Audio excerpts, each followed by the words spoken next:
Dans les années 1980, un homme projetait de transformer une fédération de catch régionale en un empire mondial du divertissement. Il avait tout calculé, racheté ses rivaux, recruté des superstars et bouleversé toute l'industrie grâce à la télévision. Mais il ignorait qu'une fondation de protection de la vie sauvage, portant le même nom, allait déclencher une guerre juridique.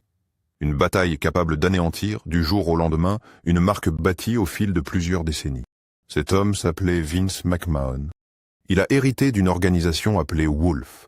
Pour comprendre cette histoire, il faut remonter à 1952. Cette année-là, son père, Vince McMahon Sr., cofonde la société QC avec d'autres associés. Au départ, il n'était qu'un membre de la National Wrestling Alliance, la NWA, un promoteur régional respectant les anciennes règles du système des territoires. En 1963, un conflit autour du renouvellement du contrat du champion Buddy Rogers mit le feu aux poudres. McMahon Sr. quitta alors l'organisation avec sa société pour voler de ses propres ailes. Il rebaptisa l'organisation Worldwide Wrestling Federation, la WWF. Sa stratégie était précise et prudente. Contrôler le nord-est densément peuplé des États-Unis. Il savait qu'en contrôlant cette région à forte valeur, il s'assurait une source de revenus stable. La société n'organisait qu'un grand événement par mois, avec le schéma classique du champion héroïque face au grand méchant, de quoi fidéliser un public régulier. Ce modèle a fonctionné pendant près de 20 ans. Puis, au début des années 1980, son fils, Vince McMahon Jr., a repris l'entreprise. À l'opposé du conservatisme de son père, il ne voyait pas une simple fédération de catch, mais un produit de divertissement au potentiel illimité. Sa première décision fut de briser les règles établies par son père. Il rebaptise alors l'entreprise WWE, la World Wrestling Entertainment, un nom porteur d'une ambition bien plus mondiale. Il commence à débaucher les plus grandes stars des autres fédérations. À l'époque, c'était un tabou qui brisait les règles tacites du milieu. Il met la main sur deux atouts révolutionnaires. Hulk Hogan et André le Géant ne sont pas de simples catcheurs. Ce sont des franchises vivantes à eux seuls. L'intuition fondamentale de Vince, c'est que le public ne consomme pas vraiment le catch en lui-même, mais l'histoire qui l'entoure. Il transforme la compétition sportive en un feuilleton. Un feuilleton au long cours joué sur un ring. Affrontement entre le bien et le mal, frères devenus ennemis, ascension des héros. Il lance le grand rendez-vous annuel en pay-per-view, WrestleMania. Ce n'est pas seulement un match, c'est un Super Bowl mêlant rock, apparition de célébrités et intrigue à très forts enjeux. Il fait sortir le catch des petites salles enfumées pour l'amener à la télévision nationale en direct. À l'entrée dans les années 1990, face à la montée en puissance d'un rival, Vince se réinvente une nouvelle fois. Il lance alors l'ère Attitude. Il abandonne les personnages d'autrefois, trop manichéens. À la place, il façonne toute une génération d'anti-héros. Stone Cold Steve Austin, un col bleu qui défie l'autorité et méprise son patron.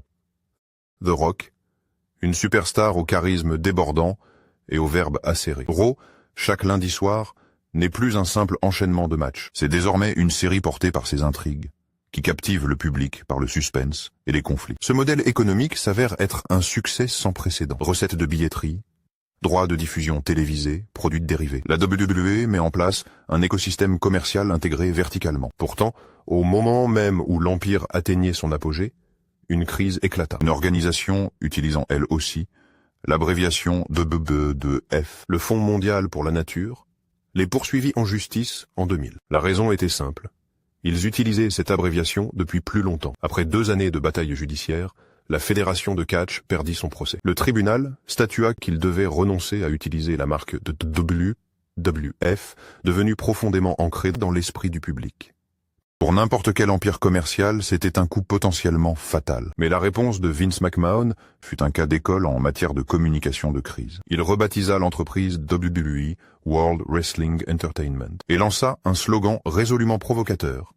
Get the f out. Il transforma une défaite judiciaire en manifeste de renaissance pour la marque. Une façon de dire adieu au passé et de prêter serment à l'avenir. Dès lors, plus rien ne semblait pouvoir freiner l'ascension de l'empire WWE. Il lança 2 marques phares, Raw et SmackDown, destinés à différents segments du public. En 2014, il bouleversa une nouvelle fois le secteur en lançant sa propre plateforme de streaming, WWE Network. Il y regroupa les 12 grands événements annuels en paiement à la séance, ainsi qu'une immense vidéothèque pour les abonnés. Aujourd'hui, la WWE est devenue un géant mondial des médias.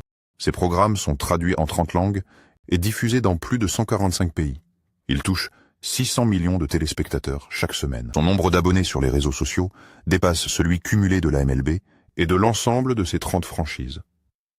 Son modèle économique est étudié dans les business schools. Fondé sur les spectacles en direct, il amplifie son influence grâce à la télévision, en mobilisant aussi le cinéma, la musique, jeux vidéo et produits dérivés sous licence, prolongeant à l'infini la valeur de ses IP. Le produit le plus remarquable de ce système, c'est Dwayne Johnson. Il est passé sans la moindre rupture du ring de la WWE au plateau d'Hollywood, devenant l'un des acteurs les mieux payés au monde. C'est la preuve ultime de la capacité de la WWE à créer des stars, passant d'une ligue régionale à une entreprise cotée valant plusieurs milliards de dollars. En plus d'un demi-siècle, la WWE a raconté une histoire d'ambition commerciale et de l'essence même du divertissement. Elle a prouvé que lorsque le sport est insufflé de l'âme du récit, il peut transcender la victoire et la défaite pour devenir un phénomène culturel mondial.